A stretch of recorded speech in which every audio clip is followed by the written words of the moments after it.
All right. Ladies and gentlemen, my name is Mr. Benjamin, and I'm the presidential candidate of the fictional Common Sense People's Party. Now, it is a pity that some highly placed pastors in Nigeria are on the paychecks of some evil politicians. Little wonder it has now become extremely difficult to hear the simple truth from the altar. As a pastor, your political utterances in this season, especially as it relates to the ongoing presidential election petition tribunal, will show who your loyalty is to, whether it is to God or it is to the devil. The senior pastor of Covenant Christian Center, Pastor Koju Oyemade, has clearly shown where he belongs. He has clearly been bought over by Tinubu. Pastor Koju, in back-to-back tweets, has stylishly been urging Nigerians to forget how Tinubu became president, to forget the killings and the anomalies, and just support him. In fact, he subtly implied that if Peter Obi truly loves Nigeria, he is supposed to drop the court case. But whatever he was paid, he may have to return because he could not accomplish his mission. As soon as he tweeted, Nigerians began to blast him. They follow him, blast him to the point that he, Pastor Koju himself, began to block his church members. He began to block his church members on Twitter. But before I give you the details of that story, let me quickly show you this interesting video clip of the presidential candidate of the AAC, Omoyele Sowore. Watch the clip first. No need to lose focus. I will say one thing which is very important, and reason we must remain who we are. This Tinubu government will make it so easy to let a revolution happen in Nigeria. You'll be surprised. Because, yes, I'm serious.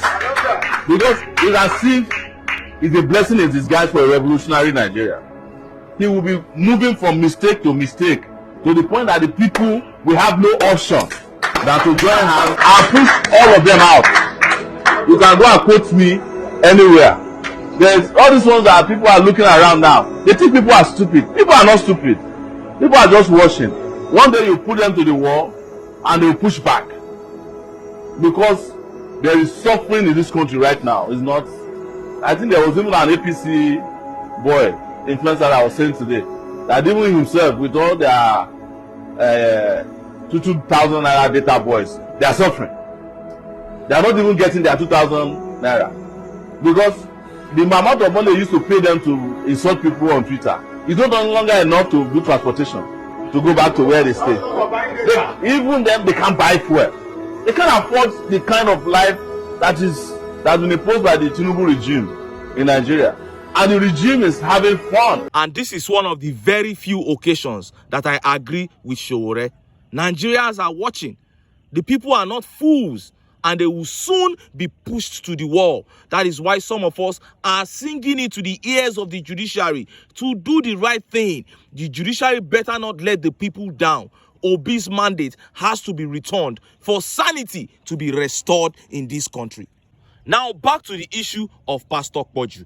I'm going to be discussing two of his utterances that are making the rounds everywhere on social media now. The first one is this one. He wrote, "For everyone who loves Nigeria, you want the country to win regardless of who is playing. Just like you want your favorite team to win the trophy, even if the coach didn't field your preferred players. When your team scores, you are happy. Let's stay focused. It is all about the country winning." Imagine what a pastor is tweeting. What he's saying here now is that Tinubu is already there, and in his own opinion, Tinubu is performing well. So the process through which he got there does not matter anymore. Even though he killed, even though he stole his way there, it does not matter anymore. First of all, the assertion that Tinubu is doing well is a propaganda that people like this pastor have been paid to spread. Then secondly, what this means is that in this pastor's church now, the armed robbers are covered. The internet fraudsters who defraud people and collect their money, it doesn't matter as soon as the money don't in your hand. That is what this pastor is preaching. And obviously, this man's conscience has been smeared. It has been twisted. He has been bought over. And Nigerians were so angry. Look at some of the tweet reactions. And this tweet said, "You guys are a great embarrassment to the Christian community. Start changing your churches to social clubs or an arm of APC. There is nothing righteous in you. 2023 elections have exposed you all. Thanks to Peter Obi." And this tweet said, "This is a very big shame coming from you at Pastor Poju. With the glaring stealing, harassment, killings, and other injustices, you see election as a game. I'm highly disappointed, but I leave you to God." Oh, this one touched me. Why are these men doing like this? Oh, and this tweet said, "This is shameful coming from a God of man." No be man of God again. Oh. The election period really opened and exposed a lot of people, sha. It is really sad. Deep down inside of you, you know the truth, but you just want to be seen as part of those in support so they can't come after you. God will display the exact miracle most of you preach about to you very soon. And this particular tweet here says, "When we thought that criminal politicians have captured all the institutions of government, we never knew that they captured some men of God and churches likewise. God will do for himself what he expected you people to do for him in this country, and you will all be disgraced." Oh, and this tweet said, "Now people where they attend in church, I blame. This one we shall encourage Yahoo boys to go on as far as the aim is to make money." Yes, the end justifies the means. Go ahead, do whatever.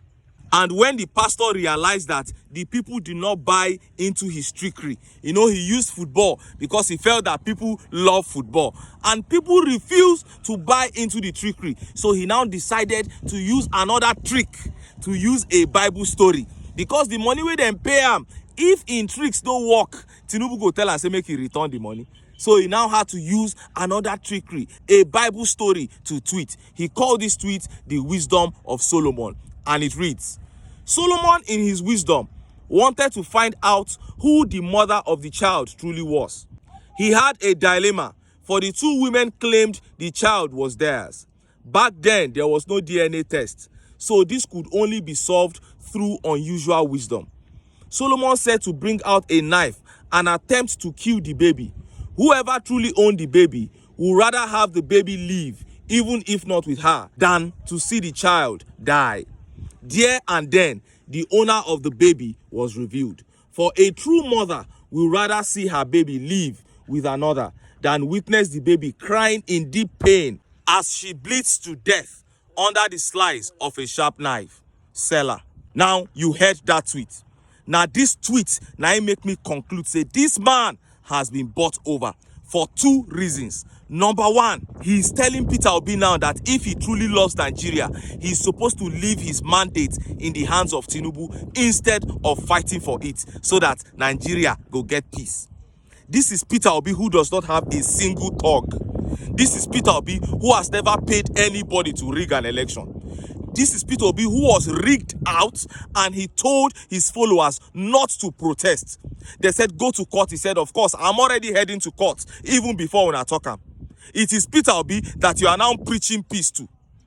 The people who are thugs, killers, hooligans, who recruited MC Oluomo and all manner of killers to be wounding people during the election. You didn't say anything to those ones. Now Peter Obi, now your eyes there on top. That is how I know, say, this man has been paid.